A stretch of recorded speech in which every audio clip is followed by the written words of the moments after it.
So back with me dalam restarting our garden from scratch. Semalam moving day, tapi unfortunately tak sempat nak record yang loading dan unloading sebab kita orang load pokok tu malam, gelap dan hujan pula. Jadi memang tak sempat lah dalam kecoh-kecoh, gelap dan basah, kebasahan tu semua memang tak sempat. But I'm just gonna, tapi saya hanya akan tunjukkan lah, kita letak je dulu mana boleh, tak susun semua lagi. Kiranya ini adalah the chaos before the calm. Memang tengah serabut serabai lagi. Ini kira letak je dulu, nanti baru kita susun balik semua. So ini kira first look of the serabut dan semaknya.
Uyo, besar dengan tangan. Geli pula. Mana dia? Empas. Ke atas biar gergang macam tu. Alah. Sayang, maksud saya ke dalam longkang. Tak pecah pun. Memanglah tak pecah. Tak pecah. Sayang, maksud saya ke dalam longkang. Kita mesti dalam longkang.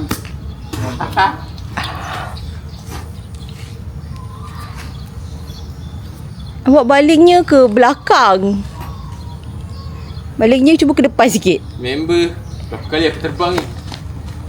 Dapat tak?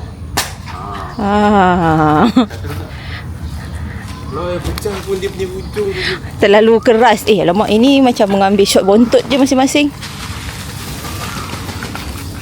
Sekali banjir. Masya Allah.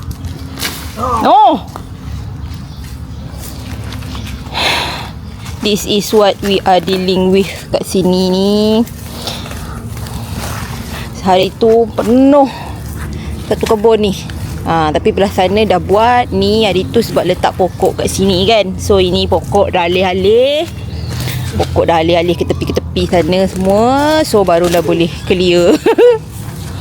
Belah ni kita sudah import satu lagi.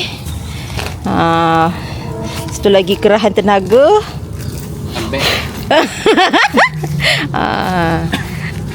So sini semua yang ke tepi-tepi ni. So barulah nanti boleh tengok betul-betul. Tapi sebenarnya belakang pun belum lagi. Belakang betul hujung tu belum lagi. Sebab ni pokok betik setinggi alam ni masih lagi belum dikerjakan. So inilah yang kita orang dah cabut-cabut ni. Letak sini dulu. Nampak macam tak banyak sebab dia dah layu kan, padahal bertimbun. Ini pokok-pokok sementara. tempat hidup sementara mereka. Kena clock ni. Ini kena clock out kebun, nak kena clock in kerja. So ini kiranya kita orang clearkan. Sekejap lagi I'll be back after it's clear. Sekejap lagi dah clear semua, saya sambung melaporkan. Bye. Kembali lagi. Selesai sudah. Depan ni kita dah clear kan. Ini nampak masih ada sebab dia bukan rumput. Ni sebenarnya pokok kari. So ada induk kari kat sini. Tengoklah nanti macam mana. Ni yang pasti akan di-relocate. Akan cabut untuk pindahkan dia. Dia bukan di sinilah, tapi for now biarlah dia dulu. Tapi dah lapang lah, senang kata dah lapang. Tapi dah tadi tunjuk betik tinggi tu, tadi tak sempat lah nak ambil video ke. Dia terus laju je, tiba-tiba dah berjaya dah ditombangkan 2 batang betik. Alang-alang ada 2 hero settle. 1 batang panjang gitu, ni lagi 1 batang.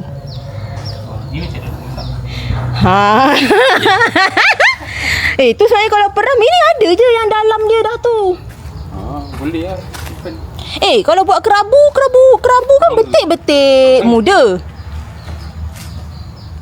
So settle, alhamdulillah. Ni nanti tinggal nak potong kecil-kecil, boleh letak dalam raised bed, dalam kompos. So basically kita punya kiranya canvas ni, laman ni dah clear lah kiranya. Semua dari hujung sana tu sampai ke hujung sini ni, tanahnya dah clear. Nanti tinggal ukur kat mana nak letak ayam, kat mana nak letak orang, kat mana nak letak pokok. Pilih orang. Tempat orang lepak, healing. Kena ada corner healing kan. Kena ada corner camping gitu. So ni semua yang sementara ni nanti kita buatlah dulu. Pokok-pokok yang ada semua tu dah letak tepi pagar. Ni berlambak-lambak ni. Ni pokok makan belakang ni ada berapa polystyrene semua. Kantan lah, telang lah. Ni Hai kari. Nampak polis. So basically that's it lah for now. Nanti kita back dalam, kita start planning layout. Kita tengok matahari semua belah mana. So for now garden punya base settle. Okay, so itu kita punya first look. Semua pun masih di, orang kata, tempat sementara. Dia teduhan pun sementara kita belum sempat lagi nak buat betul-betul structure dia semua kan. But nanti I'll see you. Kita jumpa lagi dalam vlog seterusnya. Kita akan start lah buat structure, cabut rumput, susun dekat mana. So jangan lupa like, subscribe, and I'll see you in the next video. Bye bye.